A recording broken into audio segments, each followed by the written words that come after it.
여러분 반갑습니다. 반갑습니다. 네, 말씀을 제목을 한번 읽어볼까요? 함께 말씀 읽어볼까요? 시작. 꿈도 꿀 수 없는 삶을 향해서. 아멘. 로마서 8장 24절에서 26절 말씀 함께 읽겠습니다. 시작. 우리가 소망으로 구원을 얻었음에 보이는 소망이 소망이 아니니 보는 것을 누가 바라리요. 만일 우리가 보지 못하는 것을 바라면 참으로 기다릴지니라. 아멘. 이와 같이 네, 성령도 우리의 연약함을 도우시나니 우리는 마땅히 기도할 바를 알지 못하나 오직 성령이 말할 수 없는 탄식으로 우리를 위하여 친히 간구하시느니라. 아멘. 아멘. 네, 여러분 쇼생크 탈출이라는 영화 보셨는지 모르겠습니다. 거기에 굉장히 명장면이 있어요. 감옥에서 억압받던 주인공이 이 방송실을 우연히 점거하고 이 피가로의 결혼이라는 오페라의 한 그 곡이죠. 이 저녁 산들바람은 부드럽다 뭐 이런 곡을 이 그 이렇게 듀엣으로 여자들이 부르는 곡인데 여성 아주 아름다운 곡인데 그 부분을 이제 감옥 전체에다가 에, 방송으로 틀어버립니다. 삭막하던 수용소에 처음으로 아름다운 음악이 흘러나옵니다. 그 감옥은 특별히 이 장기수들이 모여 있는 감옥이었어요. 그들은 담장 너머의 삶은 이제 꿈꾸지도 못하는 상태였습니다. 뭐 그 일례로 한 장기 수용수가 그 바로 전 장면이 그거였어요. 장기 수용수가 이제 출소를 하게 됐습니다. 그런데 그는 더 이상 자유가 주어졌지만 그 자유 안에 사는 법을 완전히 잃어버린 상태였어요. 그는 감옥에 완전히 적응했어요. 자유가 박탈된 상태, 속박돼 있는 상태, 억압돼 있는 상태에 완전히 적응한 상태였습니다. 예, 그랬던 모두가 기다릴 만한 출소인데 그가 출소해서 며칠을 살다가 결국은 자신이 그곳에 속하지 않았다고 느끼게 됩니다. 아, 나는 이곳에 속하지 않았다. 그리고 마침내 스스로 목숨을 끊게 됩니다. 이 피가로의 결혼을 트는 그 장면 직전에 그 죄수의 이야기가 나오면서 그 편지를 이 주인공이 읽습니다. 음, 그러면서 어쩌면 그랬을지 몰라요. 아, 나도 이 자유를 빼앗긴 삶, 이 감옥 안의 삶에 완전히 적응해 버리고 있을지도 모르겠다. 이런 생각이 들었을지도 모릅니다. 그리고 이 피가로의 결혼의 곡을 틀면서 그가 그 음악에 완전히 흠뻑 빠져서 막 음미합니다. 이게 굉장히 중요한 장면이에요. 왜냐하면 이 감옥 안에 갇혀버린 그의 의식이 피가로의 결혼을 들으면서 감옥 담장 너머를 이렇게 그려보게 됩니다. 자유가 있던 시절, 자신에게 아름다움이라는 것이 존재하던 시절, 자신이 꿈꿀 수 있고 무언가 시도할 수 있던 시절, 주말에 산책이 있던 시절, 이걸 막 꿈꿉니다. 그립니다. 그리고 그 음악이 전체 감옥에 울려 퍼질 때 순간이지만 그 죄수들도 처음인 것처럼 자유라는 어떤 차원을 그려보게 됩니다. 그 한 번의 순간으로 이 주인공은 2주 동안 독방에 갇힌 엄청난 값을 치렀습니다. 그렇지만 이 순간을 통해 그 안에 심겨진 소망, 그래, 저 담장 너머에 다른 세계가 있다. 그 소망은요, 그의 몸에 새겨진 거예요. 친구들이 말합니다. 야, 아무리 음악이 좋아도 그렇지 그 2주 동안의 독방에 갇힐 만한 그만한 일이었냐? 그러니까 그 웃으면서 말합니다. 아니야, 나는 모차르트와 함께 그곳에 있었어. 그러니까 너 축음기 들고 독방에 들어간 거냐? 아니다. 그 음악이 내 뇌 속과 내 영혼에 이미 새겨졌다. 그러니까 독방에 갇혀서 2주 동안 계속 그 피가로의 결혼을 자기 안에 운행하고 묵상하고 떠올리면서 그의 온 존재를 거기에 다시 맞추기 시작한 거예요. 그리고 결국은요, 그 영화의 끝이 뭡니까? 긴 하수구를 막 기어 나와서 이 쇼생크 감옥에서 탈출하는 모습으로 영화가 이제 피날레를 맞이하죠. 거기에 굉장히 중요한 모티브를 줬던 게 바로 이 피가로의 결혼이 울려 퍼지는 그 순간이에요. 그리고 그 소망의 방문을, 낯선 소망의 방문을 주인공은요, 자기 존재 전체에 뿌리 내도록 독방에 들어가서 2주 동안 그것을 품었던 거예요. 그게 결국은 마치 알을 깨고 나오는 병아리처럼 그 하수구를 기어 올라서 맨몸으로 걸어 기어 나오거든요. 기어 나와서 자유를 향해 두 팔을 벌린 결말로 이어지는 중요한 씨가 된 것입니다. 여러분, 하나님의 역사는요, 언제나 긴가민가하는 소망으로 우리에게 노크하고 찾아옵니다.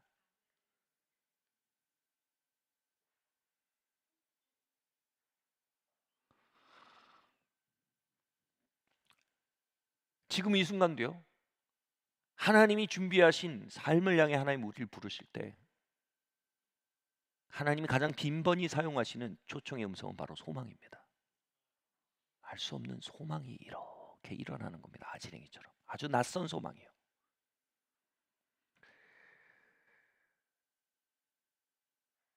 제가 결혼하고 교회를 개척하고 갑자기 입대했을 때였어요. 이 저희 성도들과 제 아내는요, 하나님 길을 열어주십사 오랫동안 기도했습니다. 제가 입대를 해야 되는 상황이니까 하나님 길을 열어주십시오 기도하고 있었는데, 그런데 저희가 받은 응답은요, 이것이었어요. 제가 입대를 하는 게 하게 될 거라는 응답을 계속 받았어요. 그리고 여러분, 국방의 의무는 당연히 우리가 존중하고 따라야 할 것이기 때문에 당연한 것이었어요. 그런데 뒤따라오는 응답이 정말 좀 어처구니가 없었어요. 받아들일 수가 없었습니다. 6개월 만에 그 군대에서 나오게 될 거라는 그런 응답을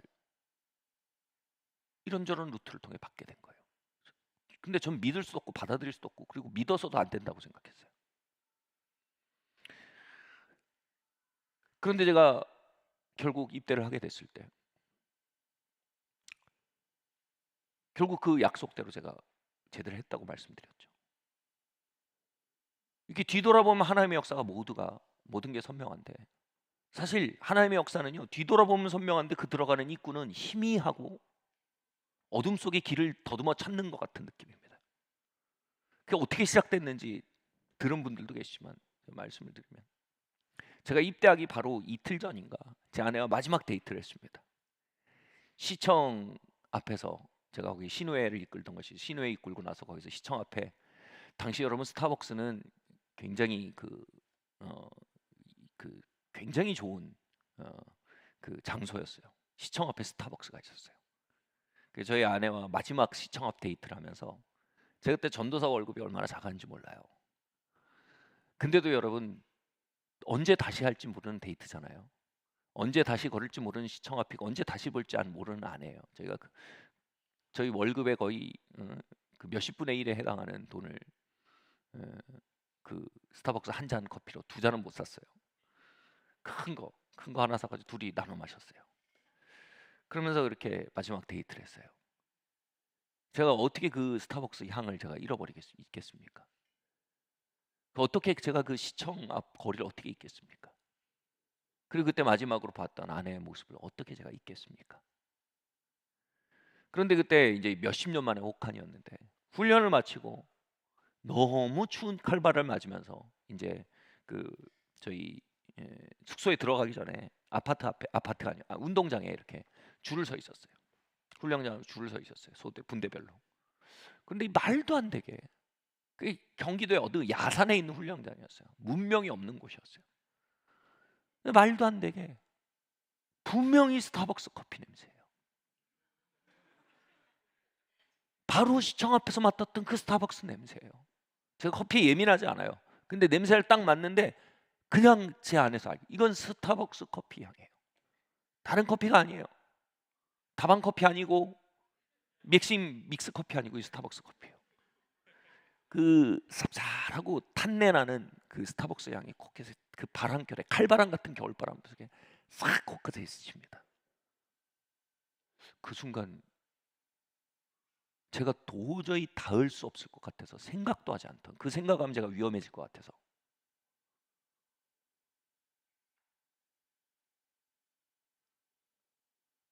제가 놓고 온 것들에 대한 생각이 갑자기 밀려들기 시작한 거예요. 그 스타벅스 향이 아무리 생각해도 스타벅스 향이 날 리가 없잖아요. 그런데 그 향기를 통해서 제 안에 소망이 깨어난 거예요. 뭐냐면, 야, 내가 아내 옆으로 갈 수 있을까? 교회로 돌아갈 수 있을까? 내가 다시 서울 거리를 걸을 수 있을까? 훈련소에 있던 저에게 그 스타벅스 향을 통해서 제 안에 소망이 확 깨는 거예요. 소망은 신학적인 뭔가 아니에요. 감각이에요. 제 안에 몸의 신경들이 막 감각에 반응하기 시작하는 거예요. 꿈꿀 수도 없고 꿈꿔서도 안 될 것들이 막 반응이 일어난 거예요. 그러자 제가 이렇게 내던졌던 그 예언의 말씀을 다시 집어올려서 들여다보게 됐어요. 6개월 만에 나오게 될 거라는. 처음으로 제가 기도를 했어요. 하나님, 만약 이게 하나님 주신 말씀이면 이루어 주십시오. 그리고 6개월 뒤에 제가 실제로 나와서 제 아내 옆으로 교회에 돌아오게 됐죠. 뭐 과정은 그렇게 막 아름다워 보이진 않았어요. 막 사고가 나고 막 몸을 다치고 뭐 수술을 2번 하고.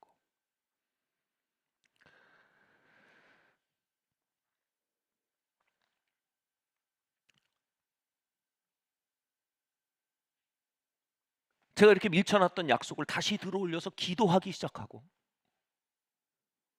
그리고 그 기도를 하다가 점점 더 감각들이 살아나는 거예요.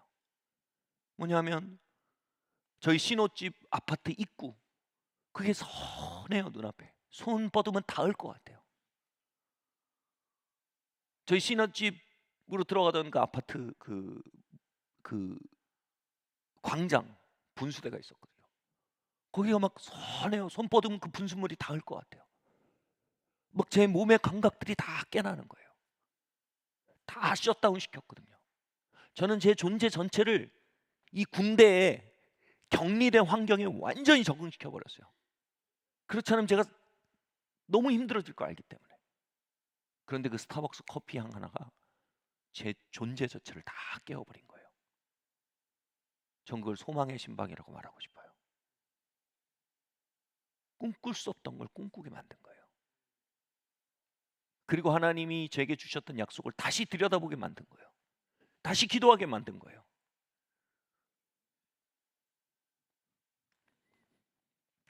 누가복음 4장 18절 말씀 함께 읽겠습니다. 시작. 주의 성령이 내게 임하셨으니 이는 가난한 자에게 복음을 전하게 하시려고 내게 기름을 부으시고 나를 보내사 포로된 자에게 자유를, 눈먼 자에게 다시 보게 함을 전파하며 눌린 자를 자유롭게 하고. 저는 이 구절이 이해가 안 됐어요. 이 구절이 이렇게 돼. 포로된 자를 자유케 한다. 주의 성령이 임해서 포로된 자를 자유케 한다. 그냥 읽으면, 아니 포로는 전쟁 때 나오는 거잖아요. 그러면 주의 성령이 임하면 내가 다니면서 전쟁 포로들을 구명 활동을 하는 건가? 말이 안 되잖아요. 지금 전시도 아니고 포로도 없지 않습니까?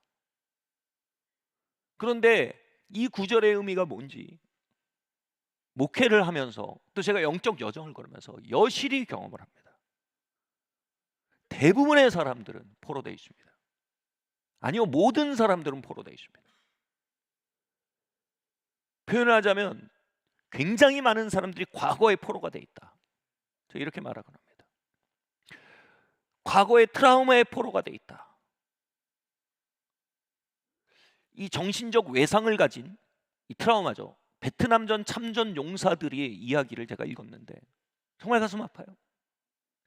이 사람들이 전쟁터에서 사냐 죽냐 막 동료들이 죽고 막 거기에서 막 배가 터지고 창자가 흘러나는 걸 막 봅니다. 친구들의 목이 막 잘려나가는 걸 봅니다. 폭탄이 떨어져서 한 소대가 전멸하고 팔다리가 사방으로 튀는 걸 봅니다. 그리고 거기서 겨우 살아나와서 이제 일상으로 돌아옵니다. 그런데 그의 몸의 신경과 모든 의식은요, 이 트라우마가 뭐냐면 그 사건의 스떡이 되는 겁니다. 딱 붙들립니다. 현실은 이제 베트남전이 아니에요. 현실은 이제 미국의 평화로운 일상이에요. 그런데 더 이상 이것이 자신에게 속하지 않았다고 느끼게 됩니다. 이게 비현실적으로 느껴집니다. 이게 감각되질 않아요.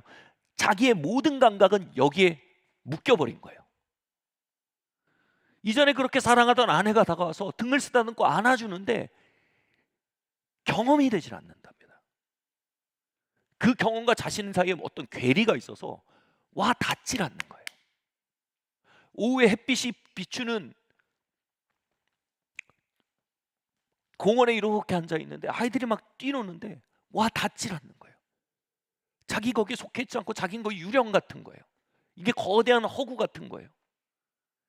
비로소 뭔가 와닿고 살아있고 감각이 느껴지는 이 경험은 내 거야. 난 여기 속해서. 그런 거는 뭐냐면 아주 극렬한 위험 상황을 만나야 비로소 살아있음을 느낀답니다. 그래서 막 오토바이를 타고 200km씩 몰아대면서 죽음이 막 왔다 갔다 하는 순간들, 이런 순간을 만나면 비로소 그래, 이게 진짜야, 이게 현실이지. 온몸이 그거에 반응을 하는 겁니다. 극단으로 자신을 몰아붙인 상황 속에서야, 파괴적인 행동을 통해서 극단으로 자기를 몰아붙여야 비로소 그래, 이게 현실이지, 이게 내게 속했지, 난 여기에 속했어. 그리고 비슷한 경험들 가진 사람끼리 만나야 그래야 우린 형제야, 우린 자매야 하고 서로 교감을 할 수 있다는 거예요. 그렇지 않은 사람들을 만나면 교류가 안 되는 거예요. 소통이 안 되는 거예요. 그렇지 않은 환경, 그렇지 않은 사람들과는 닿질 않는 사람이 돼버린 거예요. 그는 이미 베트남전에 갇혀버린 거예요. 이걸 트라우마타이즈라 그래요.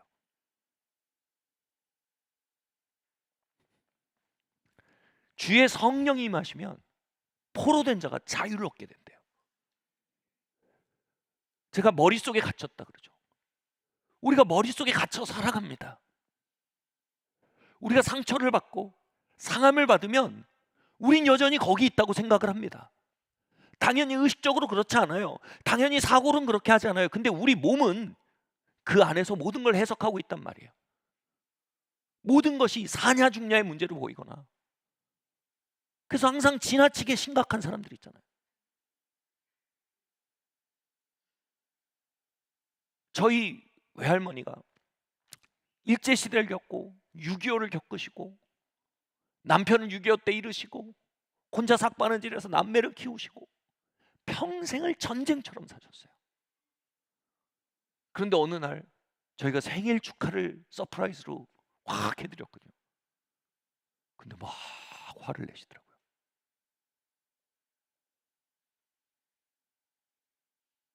이게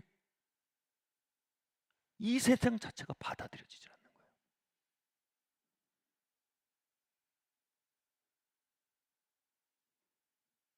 우리가 평생을 고아됨의 체험 속에 살아왔다면 하나님 아버지가 우리를 값없이 받아들이시고 값없이 축복하시고 은혜로 용서하시고 예수님의 피값으로 의지하여서 우리를 향해 I like you, I love you라고 말씀하시지만 우리는 그걸 받아들일 수가 없습니다.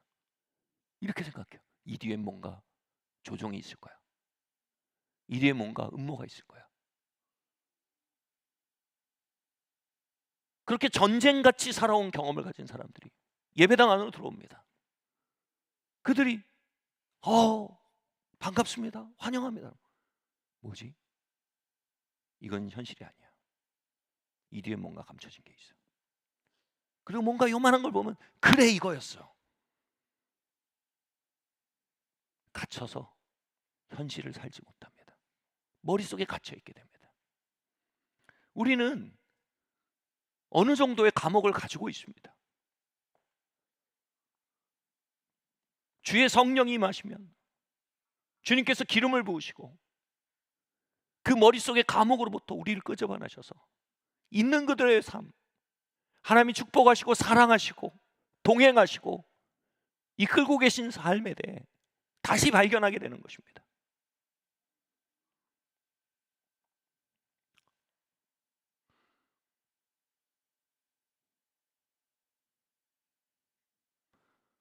그렇다면 이 말씀은 베트남 참전용사나 큰 트라우마를 가진 사람들만 위한 겁니까? 예, 그들을 위한 것입니다. 여러분 트라우마의 힘을 가볍게 보시면 안 됩니다. 여러분 삶에 트라우마가 있고 그것에서 여러분 조치를 취하지 않았다면 반드시 그 트라우마는 여러분의 오늘에 어마어마한 파괴를 일삼고 있을 겁니다. 여러분 머릿속에서 현실에 대한 정보를 왜곡하고요, 타인에 대한 메시지를 왜곡하고요, 여러분과 타인 사이에, 여러분과 현실 사이에 거대한 골을 파서 어디에도 연결되지 못하게, 진정으로 참여하지 못하게 여러분을 가두는 역할을 하고 있다는 겁니다. 여러분, 트라우마의 치유의 시작은요, 트라우마에 대한 발견과 그 트라우마가 어떤 일을 하고 있는지 통찰하는 것이 시작됩니다. 여러분, 그게 현실이 아니라 내 트라우마가 뒤틀어서 만들어낸 환상임을 깨달아야 됩니다. 아멘. 그게 하나님이 아니라 내 트라우마가 머릿속에서 뒤틀어서 만들어낸 망상임을 알아야 됩니다. 그것이 진짜 사람들의 모습이 아니라 내 트라우마가 뒤틀고 왜곡해서 내 머릿속에서 창조해내는 거대한 판타지임을 우리가 알아야 됩니다. 아멘. 감옥에서 나오려면 먼저 우리가 감옥 가운데 갇혀 살고 있었음을 알아야 됩니다. 아멘. 그럴 때 우린 주님, 내게도 성령으로 기름 부어주세요라고 기도하게 됩니다. 그럼 한 걸음 더 나가기 원합니다. 그럼 우리가 이런 우리의 삶의 트라우마나 전쟁의 경험이나 이런 것이 있어야 이 말씀이 우리에게 해당됩니까? 그렇지 않습니다. 특별히 그분들에게 굉장히 중요하지만, 또 그런 사람들이 전체 인구의 사실상 90%가 넘어가지만, 그럼에도 불구하고 이 말씀은 모든 사람을 위한 말씀입니다. 왜냐하면 우리 모두는 하나님의 말씀에 약속하시는 세상, 하나님의 말씀이 보여주시고 계신 차원, 하나님의 말씀이 제시하고 있는 차원 앞에서는 현실이라는 감옥에 갇힌 수감자들이기 때문입니다. 우리는 우리의 존재 자체가 너무 현실에 길들여져서 하나님의 말씀이라는 거대한 영적 현실, 하나님의 말씀이라는 거대한 자유, 하나님의 말씀이라는 거대한 영광을 그려보지도 꿈꾸지도 받아들이지도 그것에 속하지도, 그것이 나에게 속했다고도 생각할 수 없는 상태를 가지고 있는 사람이란 걸 우린 발견해야 합니다. 아멘. 예를 들어 볼게요. 현실은, 우린 현실 속에 어떻게 배웠습니까? 우리가 질병에 걸리면 불운하고 불행하다고 배웠습니다. 말로 배운 게 아니라 우린 체험으로 배웠어요. 그런데 성경은 뭐라고 합니까? 주님이 이렇게 말씀하시죠. 채찍에 맞음으로, 그분이 채찍에 맞으시면 우리가 나음을 입었다라고 말합니다. 주님이 치유의 값을 치르셨다는 겁니다. 주님이 채찍에 맞으심은 우리의 치유를 향한 값 치르십니다. 다시 말해, 하나님의 우리를 향한 치유가 열려 있다. 우리를 기다리고 있다. 그 차원이 우리 앞에 열려 있다라는 거대한 선언을 하는 것입니다. 이 말씀은 감옥 안에 울려나는 피가로의 결혼, 산들바람은 부드럽다라는 그 아름다운 노래와 같이 병 걸리면 할 수 없지, 이 현실의 경험이라는, 현실이란 트라우마타이즈되어 있는, 현실에 길들여져 있는, 현실에 갇혀 있는 우리의 의식 속에 전혀 다른 차원이 있음을 계속해서 건드려주는 노래와 같습니다.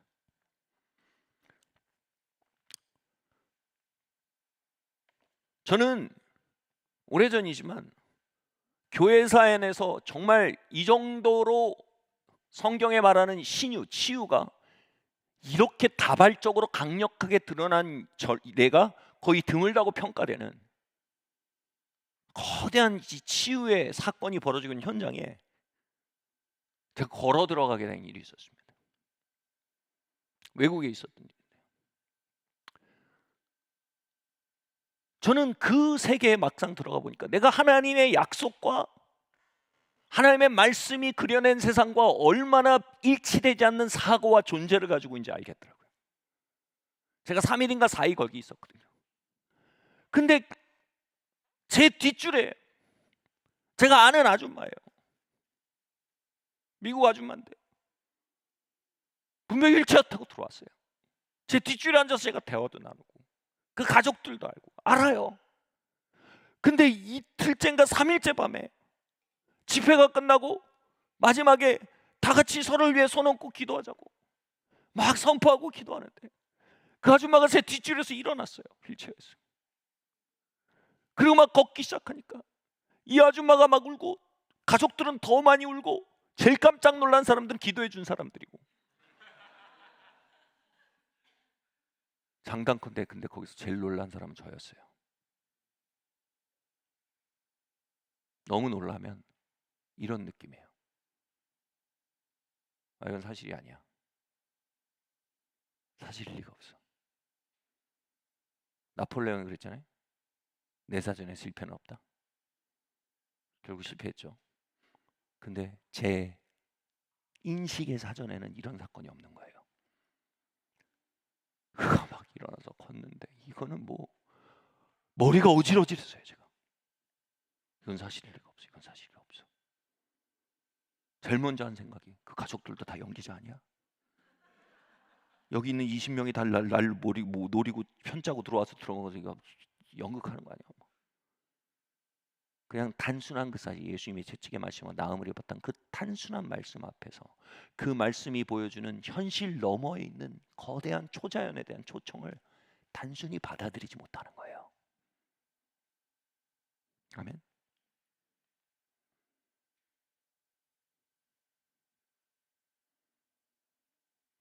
그 다음 날은 그러면 안 되잖아요.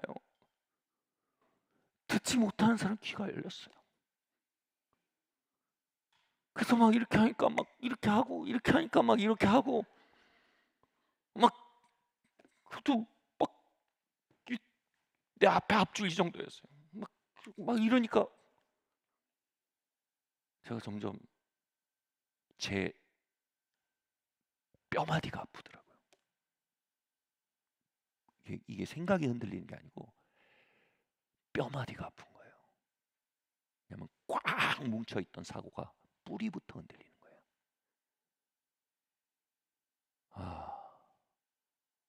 내가 사실이라고 믿었던 세계가 찢어져 나갈 때 지금 몸이 아프더라고요.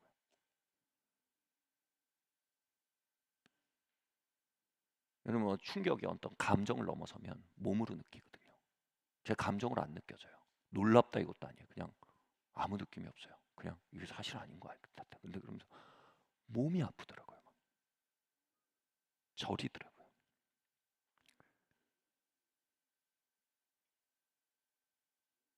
삼, 4일 동안 거기 있으면서 제가 계속 느낀 느낌인 거예요. 여긴 내가 여기 속하지 않았다. 이건 나에게 속한 세상이 아니야. 난 여기 외계인이야. 아니 내가 예수님 믿고 성경을 읽는 사람인데 아니 그것이 성취되는 걸 보는데 전혀 익숙하지 않은 거예요.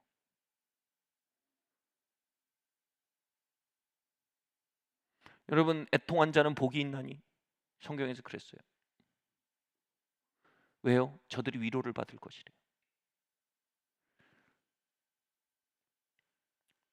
그냥 덕담 같았어요. 저는 이게 진짜 뭘 말하는지 잘 몰랐어요.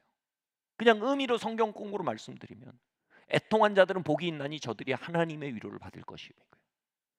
그러니까 사람이 위로할 수 없는 고통을 통과하는 사람들이 복이 있대요. 와, 너무 도발적이잖아요.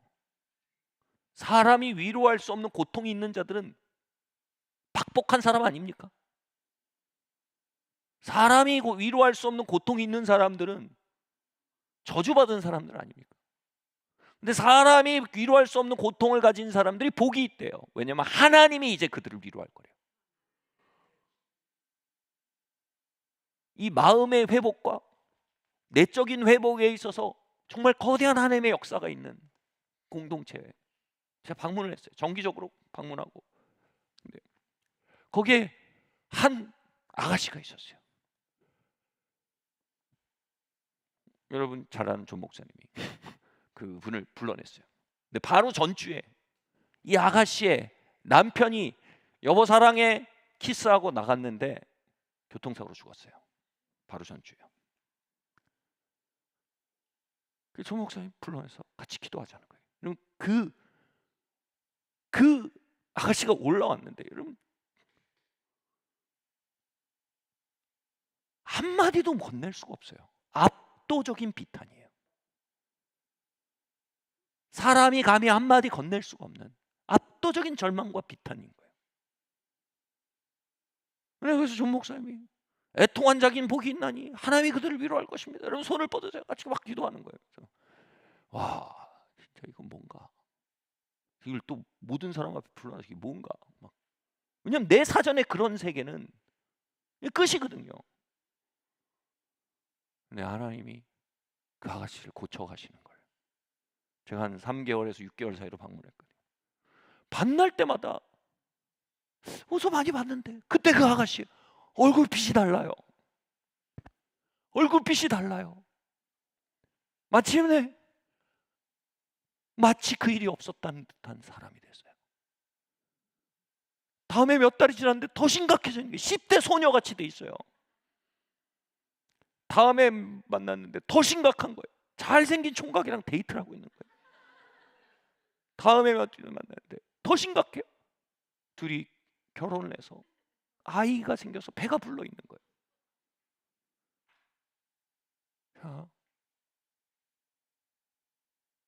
야, 이건 뭔가?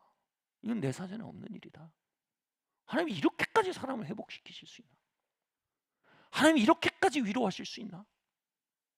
고린도후서에 하나님의 모든 위로가 우리의 모든 고통 가운데 넘친다고.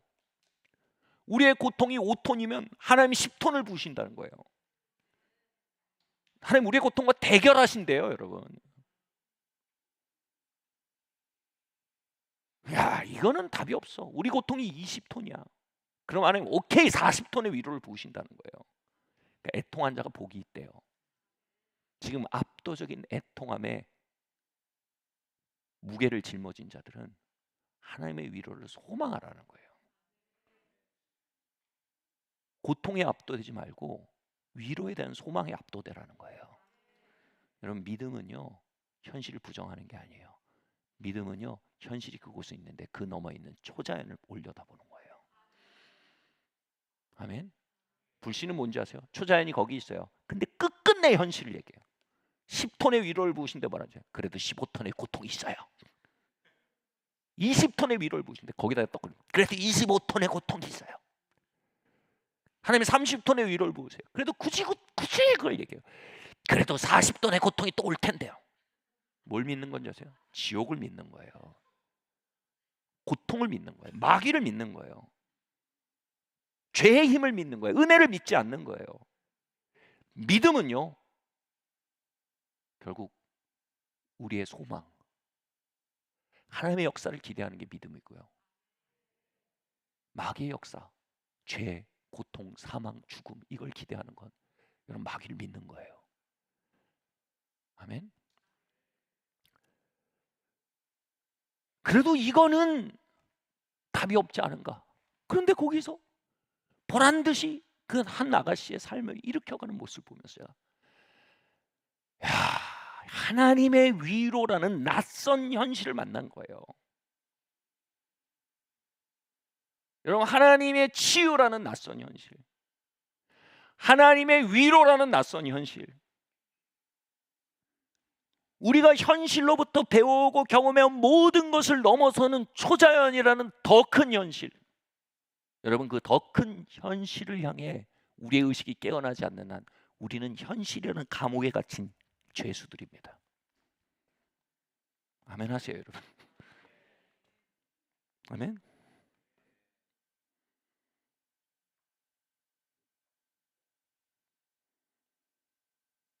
마치 분명히 지금 진실은 이거예요. 베트남전은 끝났어요. 이제 더 이상 총탈이 날아오지 않아요. 이제는 더 이상 전우들이 사망하지 않아요. 그건 과거예요. 지났어요. 이게 진실이에요. 아내가 내 옆에 있어요. 아이들이 아빠하고 내게 안겨와요. 주말이 되면 공원에 갈 수 있어요. 맛있는 아이스크림도 먹을 수 있어요. 그런데 이미 그의 인식은 베트남전에 스톡 돼 있어요. 그러면 이것을 교류하고 교통하고 공감하고 응답할 수 있는 능력이 상실된 걸 트라우마타이즈라고 했어요.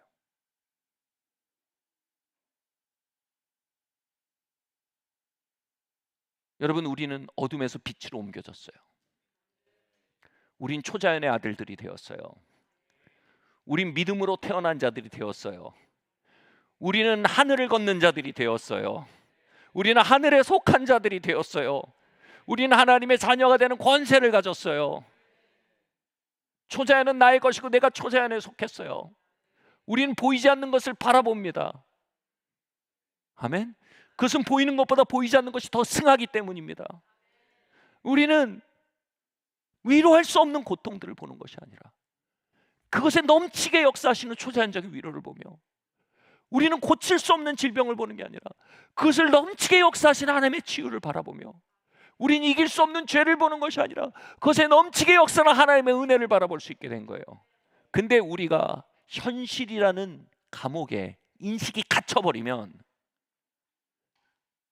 그 모든 이야기들이 마치 감옥에서 듣는 피가로의 결혼에 산들바람은 부드러워라는 노래와 같다는 겁니다.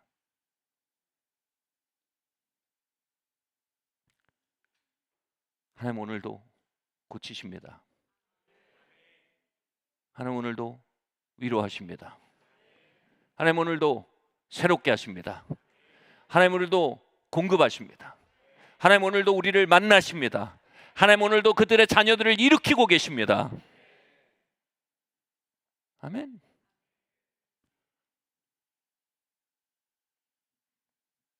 트라우마타이즈 되면 특징이 있대요. 상상력이 없어진대요. 우리가 현실에 갇혀버리면 하나님의 말씀의 차원에 대한 상상력이 닫혀버려요. 이사야 말씀에 사자들이 어린 양에 뛰놀고 애들이 뱀굴에 독사굴에 손을 넣고 장난쳐도 물지 않는, 여러분 상상이 되세요? 상상이 안 돼요.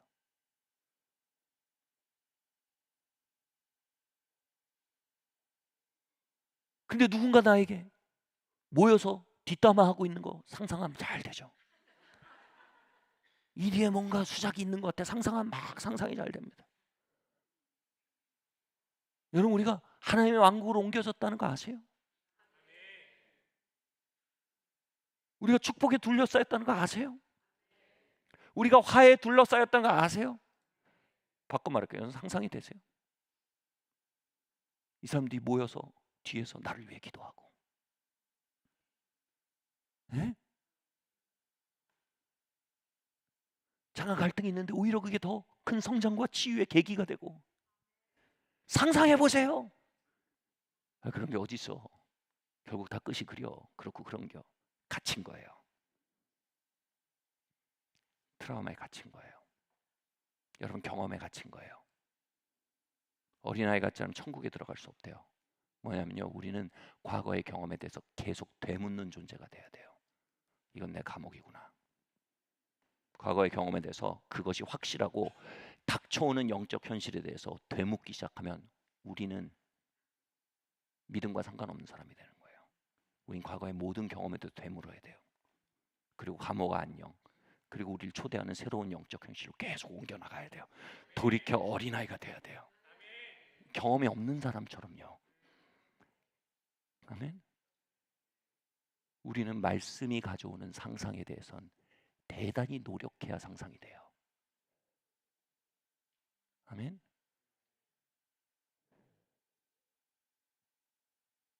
누군가, 제가 좀 자극하게 해서 이렇게 할게요. 누군가 휠체어를 몰고 이 자리에 왔어요. 우린 그가 휠체어를 몰고 집에 가는 걸 상상하는 건 쉽습니다. 근데 휠체어를 몰고 여기 갔어요. 근데 예배 끝나고 일어나서 찬양하고 뛰어다녀요. 그거 상상하려면 좀 힘이 들어요. 우린 그만큼 말씀의 낯선 세계에 대해 닫혀 있습니다. 아멘.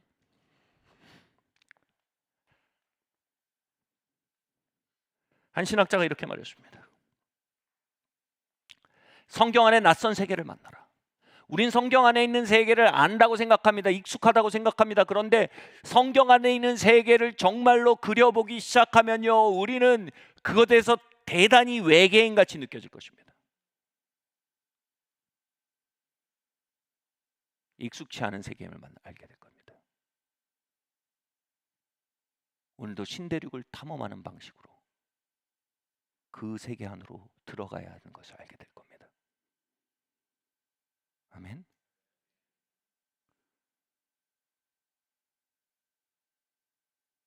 다음 말씀 한번 보겠습니다. 시작. 말씀 안에서 소망의 신방을 받으라. 여러분, 소망이라는 건요, 굉장히 강력한 힘입니다. 여러분, 잘 먹고 잘 살고 잘 사는 모습만 계속 그리고 막 돈더미에 올라 있는 모습, 그런 걸 뭐라 그래요? 그 소망을 욕심이라 그래요. 그죠? 그리고 계속 성적인 공상 막 해요. 이것도 소망이에요. 그게 뭐예요? 이건 정욕이라 그래요. 또 혼자 뜬금없는 막 사차원 같은 생각 막 하고, 이걸 공상이고 망상이라 그래요. 이것도 다 소망의 같은 스펙트럼에 있어요. 그래서 우리는 소망이란 걸 잘 신뢰를 안 합니다. 위험하게 생각합니다. 그러나 그것들은 짝퉁 소망입니다. 여러분, 짝퉁 소망이 뭐예요? 예전에 홍콩의 찜사추이라는 거리를 걸으면 거기에 누가 봐도 홍콩 사람이 아니에요. 동남아에서 오신 이분들이 와가지고 한국인인 거 알고 또 한국말을 해요. 롤렉스 있어요. 롤렉스 짝퉁 롤렉스 있어요. 5만 원 막 그래요. 왜 롤렉스 짝퉁을 많이 만들까요? 롤렉스가 값어치가 있거든요. 요즘도 있는지 모르겠는데 옛날에 갤럭시라는 시계가 있었어요. 여러분, 갤럭시 짝퉁 보셨어요? 아무도 애써서 갤럭시 짝퉁 만들잖아요. 지금 없어진 것 같아요, 그 시계. 네, 롤렉스 짝퉁은 여러분 어디나 있어요. 왜 이렇게 가짜 소망이 왜 이렇게 많아요? 소망이 진짜 중요한 거라서 그래요. 아멘. 여러분, 롤렉스 짝퉁 많다고 롤렉스 누가 선물 주면 안 살 거예요? 그게 진짜인지 아닌지 정품 인증서 보면 나와요. 그런 것처럼요, 우린 진짜 소망을 길어낼 정품 인증서를 봐야 돼요. 그리고 진짜 소망을 사용할 줄 알아야 돼요. 우리는 소망이라는 세계에 대해 좀 깨어나야 돼요. 아멘.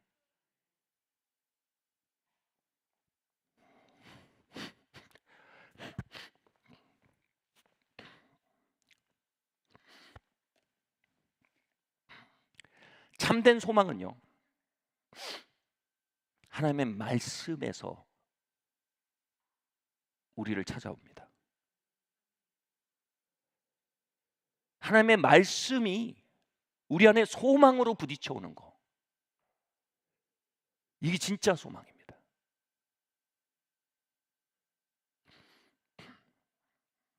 우리가 레마의 말씀이란 말을 많이 해요. 기록된 성경을 로고스라고, 레마는 뭐냐면 하나님이 지금 나에게 주시는 살아있는 말씀이라고 해요.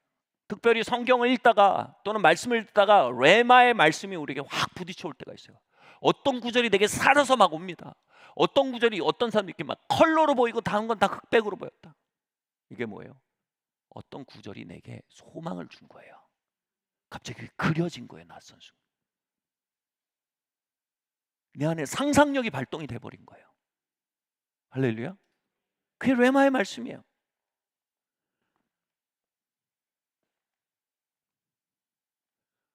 여러분, 우리는 성적인 공상을 잘라내야 됩니다. 욕심을 십자가에 못 박아야 됩니다. 우린 4차원의 망상들을 치워버려야 됩니다. 잡념이에요. 그런데 여러분, 성경이 가져오는 상상력은요, 우리가 탐닉해야 합니다. 거기 우리 미래가 있습니다. 거기에 우리의 삶에 하나님의 초청장이 있단 말입니다. 그 안에 하나님께서 나에게 행하실 약속이 그 안에 있단 말입니다. 어느 날 그 날카로운 칼바람에 실려온 스타벅스 향처럼, 그 안에서 갑자기 제 안에 소망이 일어난 것처럼, 그리고 하나님께서 내게 주신 약속을 거기서 다시 붙든 게 된 것처럼, 우리가 하나님의 말씀을 가까이 할 때 레마의 말씀이, 다시 말해 소망이 우리 안에 갑자기 일어나는 겁니다. 아멘. 예전에 이런 찬양이 있었어요. 물이 바다 덮음같이 여호와의 영광을 인정하는 것이 온 세상 가득하게 되리라. 물이 바다 덮음같이 보리라. 주의 영광 가득한 세상 우리는 보게 되리. 온 세상 가득한 승리의 함성. 제가 그 찬양을 막 부르는데 상상이 막 되는 거예요. 물이 바다를 덮음같이, 이게 무슨 수사법인가? 그치?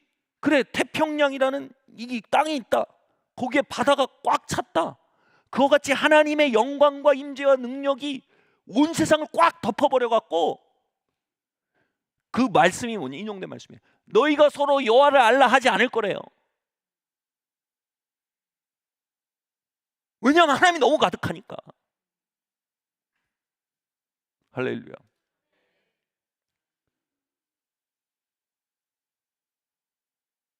제가 그게 막 상상이 되는 거예요. 보리라 그날에 주의 영광 가득한 세상 우리는 듣게 되리. 온 세상 가득한 승리의 함성. 이사야 말씀이고 하박국 말씀이고, 그 선지서에 가졌던 상상이 제 안에 막 일어나는 거예요. 그거 뭔지 아세요? 제 삶의 초청장이었어요. 내가 내 영광을 붓기 원해. 너의 삶을, 내 영광을 이 땅에 붓는 일을 향해 사용하기 원해. 제가 그 노래를 부르면서 막 마음이 뜨거워져서, 말씀이잖아요, 다 기록된 말씀이에요. 레마의 말씀 온 거죠. 주님 내 여생을 거기에 드립니다. 주님 내 여생을 거기에 드립니다.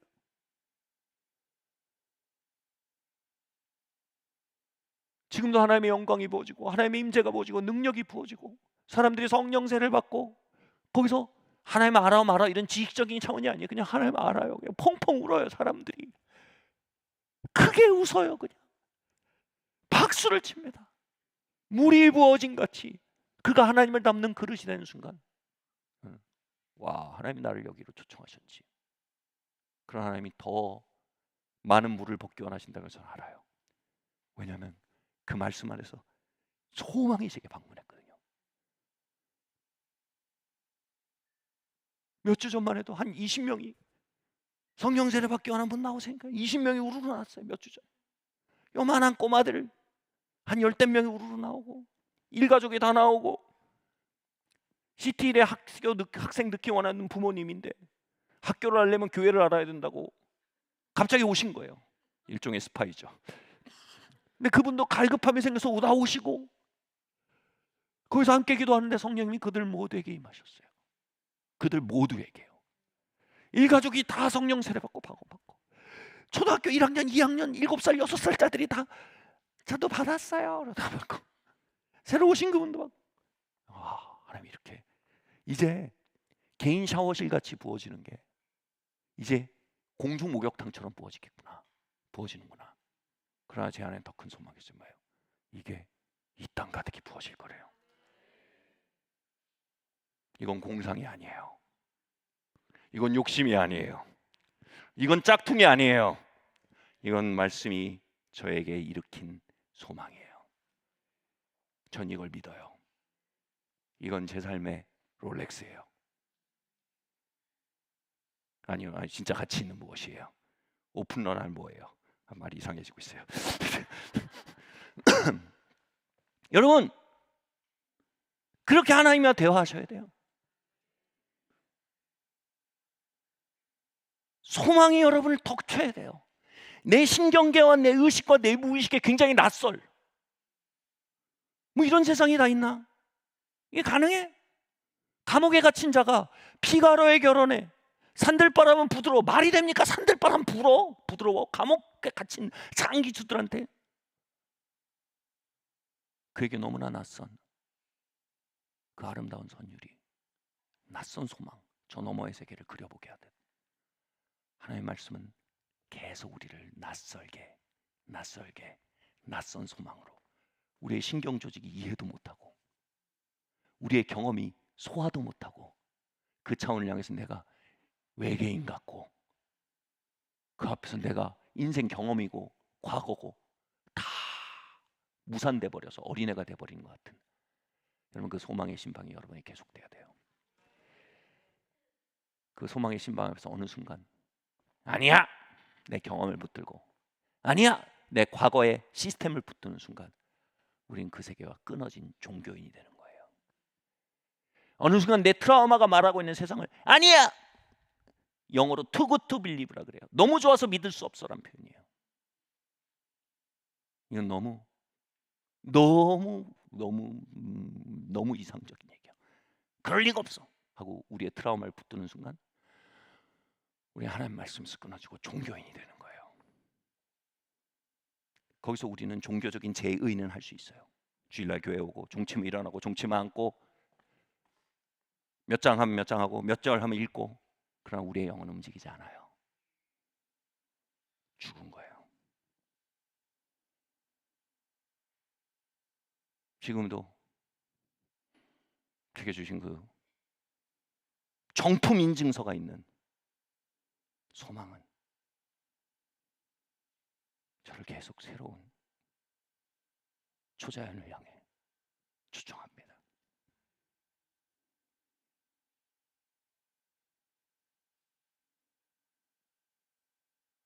가끔 가정 예배를 들으면서 애들한테도 얘기합니다. 얘들아, 너희도 이 비전에 사로잡혀야 돼.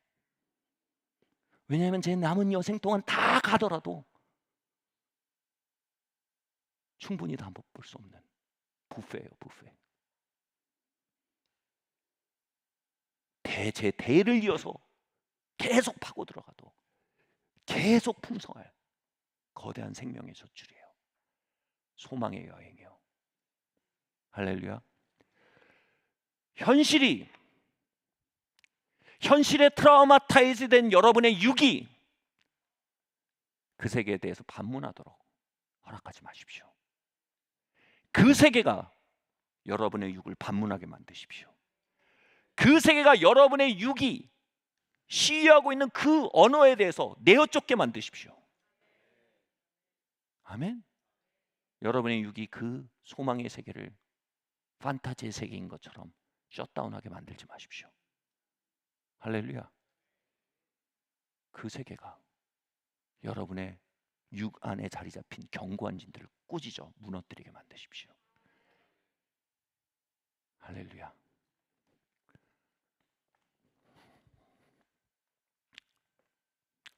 와우.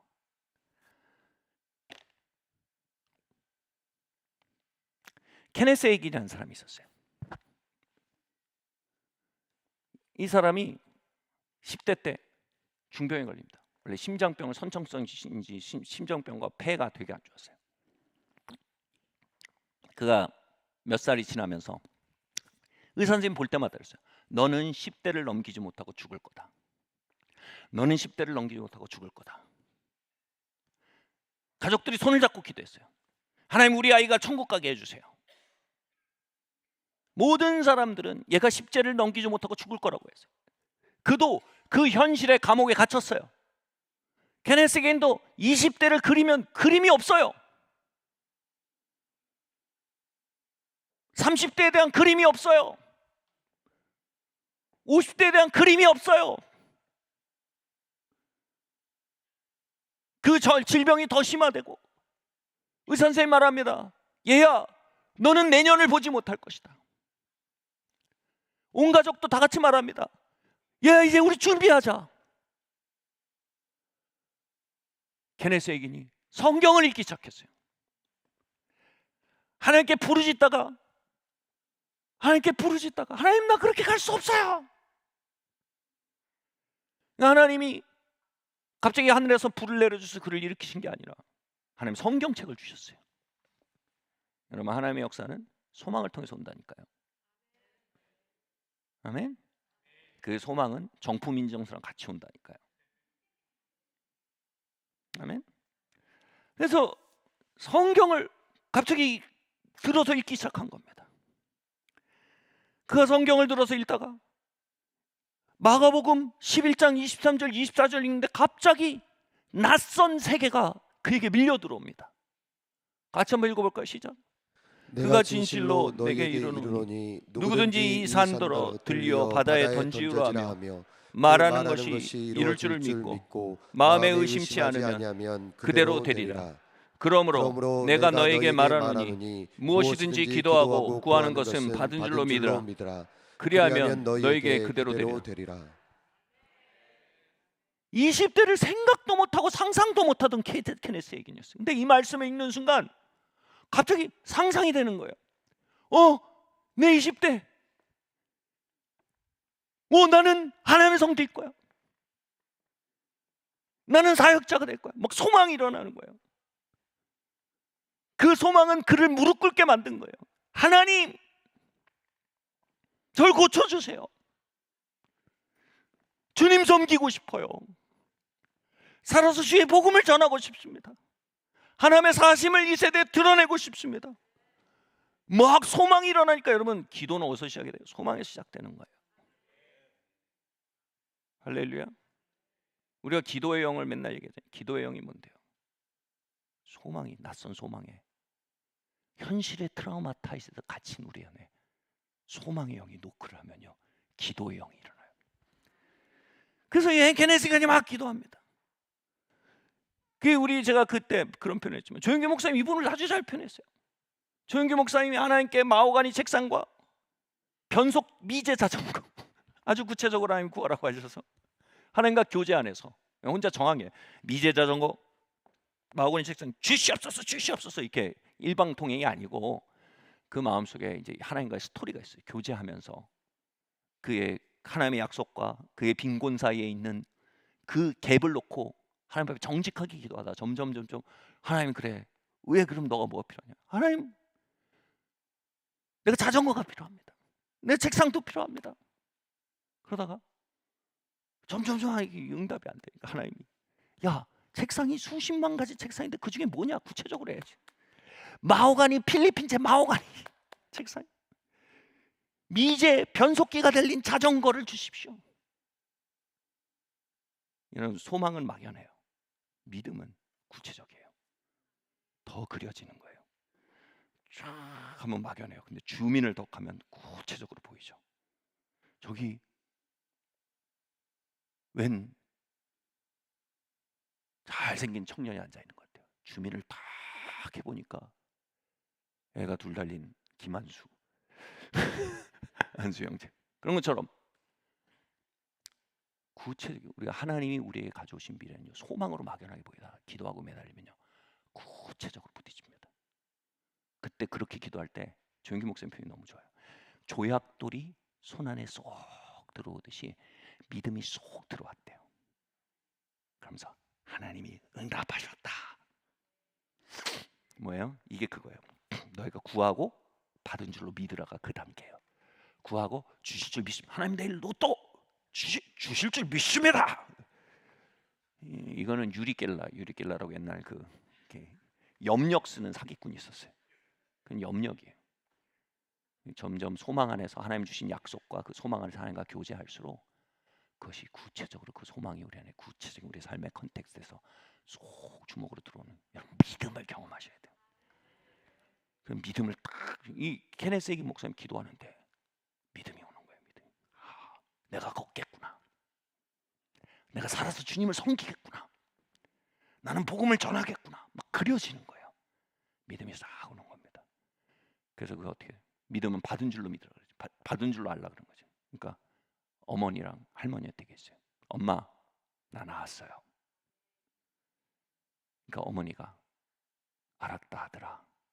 그래, 닭죽 먹고 좀 자두려무나. 할머니, 나 나았어요. 할머니가 그래, 아멘. 우리 아들, 우리 손자 아멘. 그래. 이제 회복하고 우리 잘 우리 하나님께 기도하자. 아멘. 케네스에 어느 날 가족들이 다 모여 있는데, 그래, 하나님 내게 믿음을 주셨다. 내가 믿음을 따라 말했다. 이제 믿음을 따라 살아야겠다. 몸은 여전히 아파요. 근데 탁 부딪히는 거예요. 내가 현실을 따라 걸을 것이냐, 믿음을 따라 걸을 것이냐.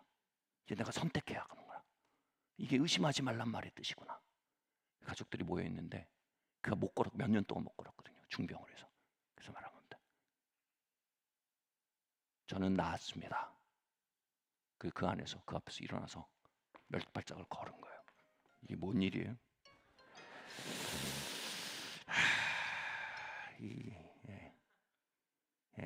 미국에서 딸들이 잠깐 전화했어요. 죄송합니다. 제가 이렇게 여기다 하고 거기다 대고 할 불평하지만 지들 일정 말고 아버지 일정은 몰라요. 이렇게 이 시간에 리바이 미팅의 설교를 제가 태어난 대로 계속 이 시간에 했는데 지들 때문에. 오케이. 아무튼 죄송합니다. 그래서 그 안에서 딱 중요한 펀치라인이 있을 때 감안하고 들어주세요. 케네스는 그 앞에서 믿음을 선택합니다. 그 믿음을 따라 살기로 결정합니다. 그리고 그 앞에서 걸어버립니다. 믿음을 따라 프랙티스 연습하는데 점점 그게 믿어진 건 이미였잖아요. 믿음을 따라 프랙티스하는데 성령님의 능력이 걷기 시작하는데 그의 온몸에 임하는 거예요. 다리와 폐와 심장에 임하고 힘이 들어오는 거예요. 성령님의 능력이 임하는 거예요. 여러분, 성령님의 능력은 이미 말씀 안에 있어요. 주님이 말씀하셨어요. 내 말은 내 영이다. 영은 하나님의 능력의 파트입니다. 말씀은 하나님의 진리의 파트입니다. 하나님의 진리는 언제나 그분의 능력과 함께 있습니다. 아멘. 그 진리가 자신 안에 수로를 뚫어버리니까, 아멘, 그 진리 안에 있던 영이 그 안에 흐르기 시작한 거예요. 할렐루야.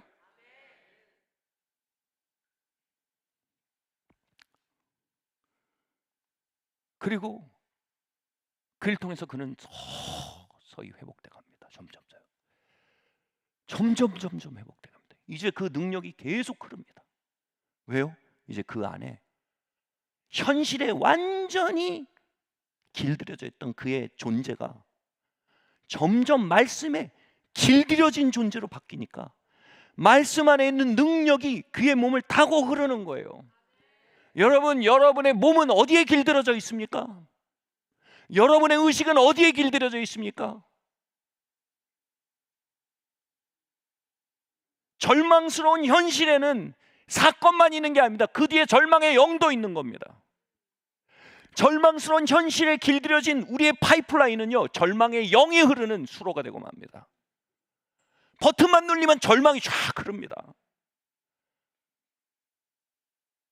뉴스만 봐도 절망이 흐릅니다.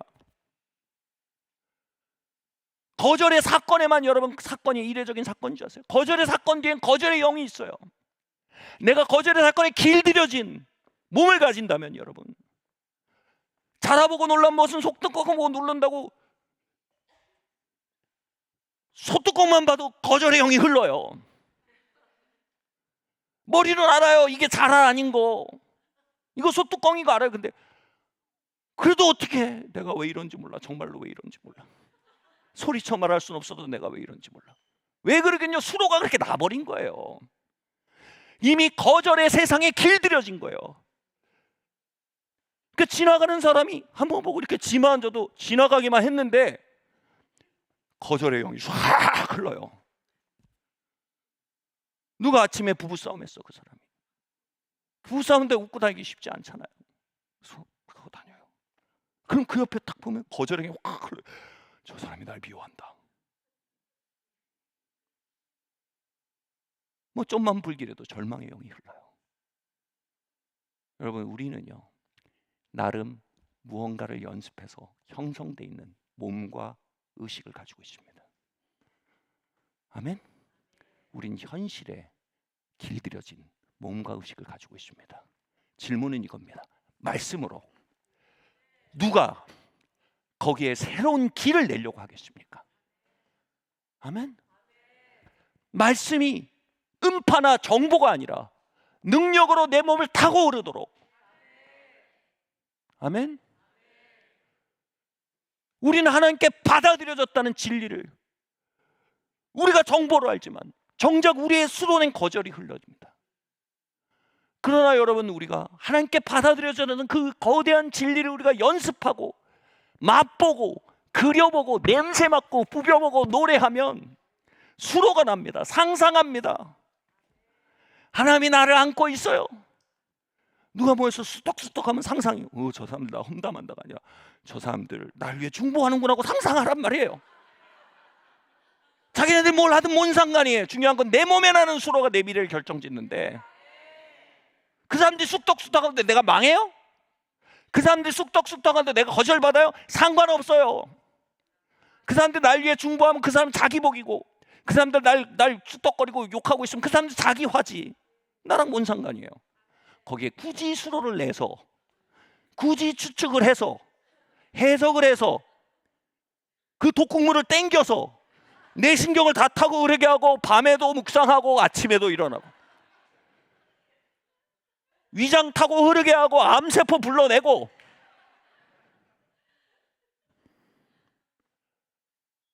왜 굳이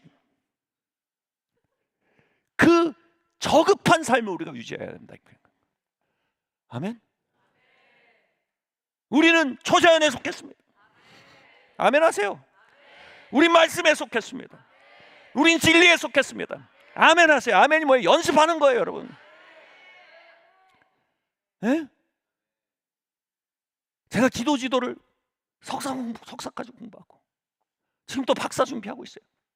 바빠서 못하다가 20년 만에 돌아왔어요. 여태까지 수많은 시간을 지도했어요. 녹음해서 들어보면 사실 다 비슷한 얘기예요. 하나님 뭔가를 딱 소망, 낯선 진리가 깨달아지면 소망으로 다가요. 그럼 제가 뭐 하는지 아세요? 들여다보세요. 분위기가 어때요?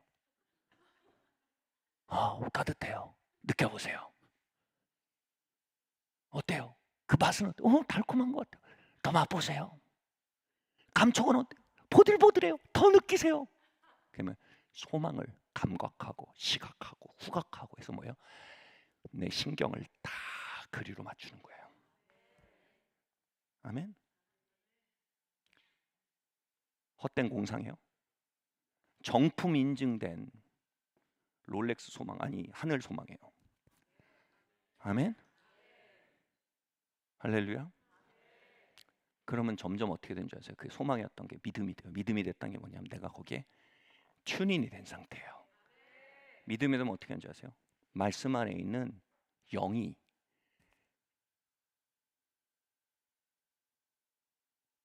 뭐 쥐가 어디 드나들듯이라 그러죠.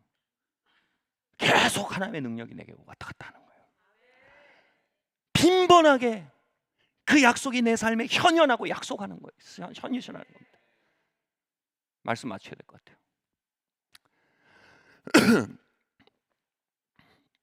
제가 의식의 엔트로피에 대해서 말씀드렸어요.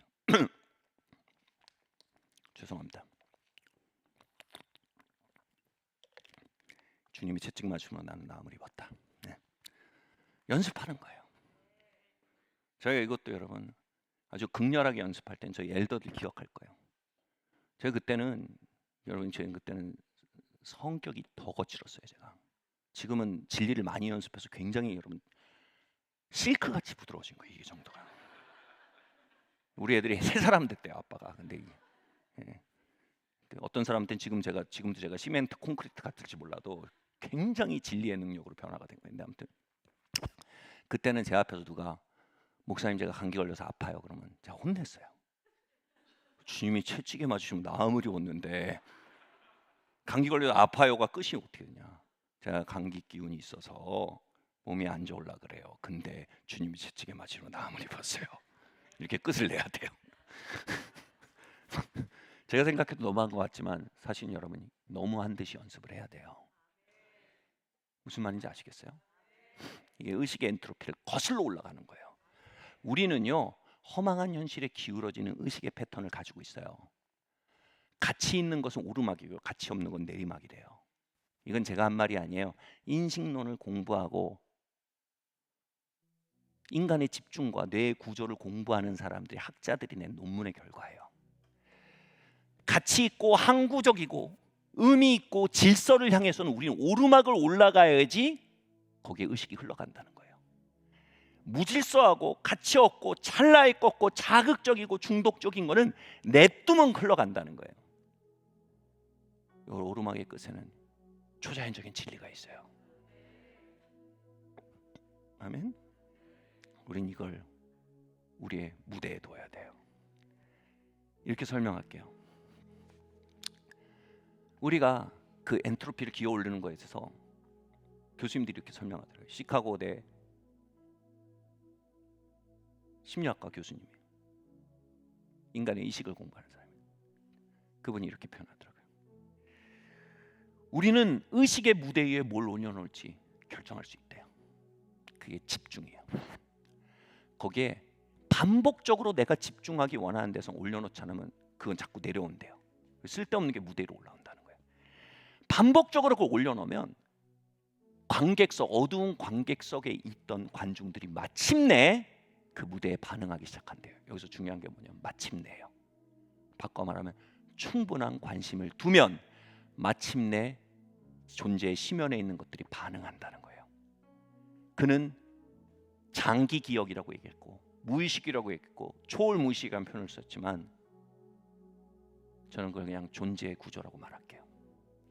말씀드렸던 우리의 존재의 구조는요, 우리의 무의식의 객석엔 절망의 기억이 앉아 있습니다. 질병의 체험이 앉아 있습니다. 거절의 기억이 앉아 있습니다. 실망의 영, 낙심의 영, 불안의 영, 우울의 영이 앉아 있어요. 무대에 잠깐 올라왔다가 내려가면 얘들이 관심도 안 보여요. 근데 우리가 의지적으로 한 가지를 계속 그 위에 세워놓으면 마침내 어두운 객석에 있던 관중들이 관심을 보이기 시작한다는 거예요. 할렐루야. 그리고 그들이 반응하기 시작한다는 거예요.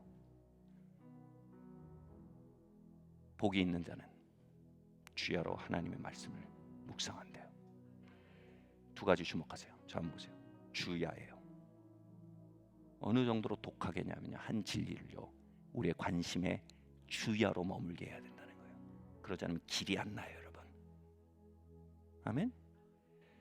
그리고 묵상은 뭐냐면 계속해서 말하다라는 뜻이에요. 중얼거리고 그려보고 학습하고 연습하는 거예요. 언제까지요?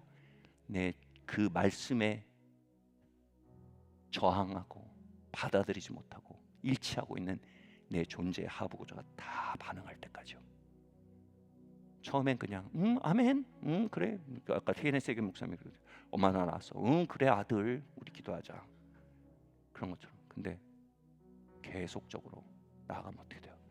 그 안에 있는 수많은 불신들이 드러나요. 수많은 거절들이 드러나요. 현실 속에 형성됐던 구조들이 드러나요. 그리고 그 관객에서 떠날 것이 떠나기 시작하고 무대 위에 서 있던 것이 이제 그 관객을 채워가기 시작하는 거예요. 아멘. 할렐루야.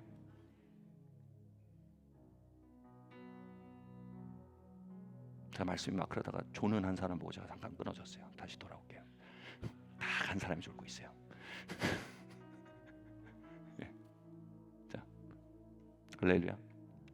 여러분 정말 여러분 말씀을 들고 그것이 여러분에게 레마에게 다가오기까지 이거 치우지 마시고 내게 소망을 열어주고 낯선 세계가 열려 보여지는 그것이 되기까지 여러분의 의식의 무대에 올려놓고요. 아멘. 그것이 여러분의 존재 깊숙이까지 흘러들어가도록 주야래요. 이거 그냥 과장법 아니에요.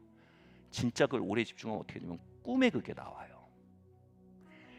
제가 창세기를 너무 읽어가지고 아브라함이 꿈에 나와갖고 아브라함이 막 애 안 생긴 것 때문에 저한테 상담하고, 나중에 아브라함이 애 생겼다고 저한테서 막 자랑하고, 텐트 거둔데 제가 아브라함 도와주고 막 그러다 깨서 출애굽 읽었다니까요. 주야로 묵상하면요, 그게 내 안에 깊이 마를 겁니다.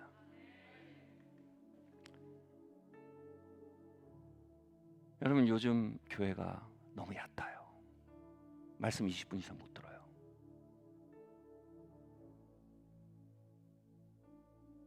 묵상 진짜 존재가 쪼개지게 하는 법을 알지 못해요.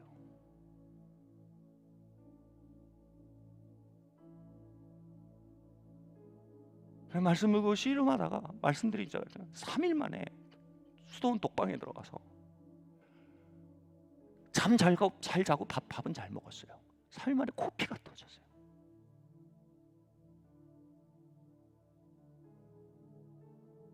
여러분, 진리는 그만한 가치가 있어요. 여러분, 20년 전에 신당동에 가시죠. 신림동에 가면 인생을 바친 사법고시를 오수한 사람들, 육수한 사람들, 사법고시를 그럴 가치가 있어요. 십수까지도 합니다. 그럴 가치가 있어요. 사법고시는. 진리는 어마어마한 가치가 있어요. 그것이 우리를 쪼개놓기까지. 아멘. 내 무의식의 객석을 장악하기까지요.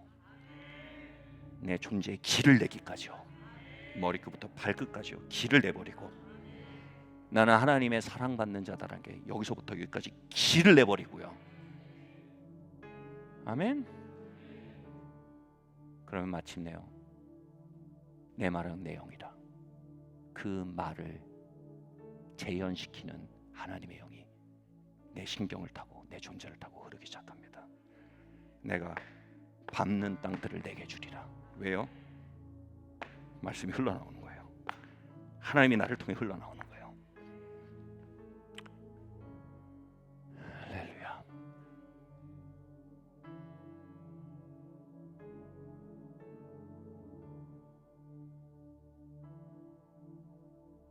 우리 자리에서 한번 일어납시다. 언제까지 내 어린 시절의 경험이 오늘의 경험을 제한하게 놔둘 겁니까? 언제까지 하늘에 속한 우리가 자연계의 원리들에 장악된 채로 살 것입니까? 언제까지 하나님의 아들, 딸 된 우리가 사회과학적인 요인들이 우리를 다스리도록 허락할 겁니까? 말씀 하나 읽고 아멘 믿습니다, 그렇게 될 줄 믿습니다, 이렇게 하는 건 여러분 미신이에요. 미신과 능력의 차이 뭔지 아세요? 그 말씀이 내 존재에 길을 내기까지 파고드는 겁니다. 아멘. 그리고 그 영이 나를 타고 흐르게 하면요, 여러분 굉장히 초자연적인데 굉장히 자연스럽게 하늘의 길을 걷게 됩니다. 할렐루야. 우리가 좀 기도할까? 하나님, 나의 존재를 드립니다. 나의 트라우마를 드립니다. 나의 무의식도 드립니다. 머리끝부터 발끝까지 내 신경망도 드립니다. 내 초월 무의식도, 집단 무의식도 드립니다. 하나님의 말씀은 이 모든 것에 새로운 설계도가 되어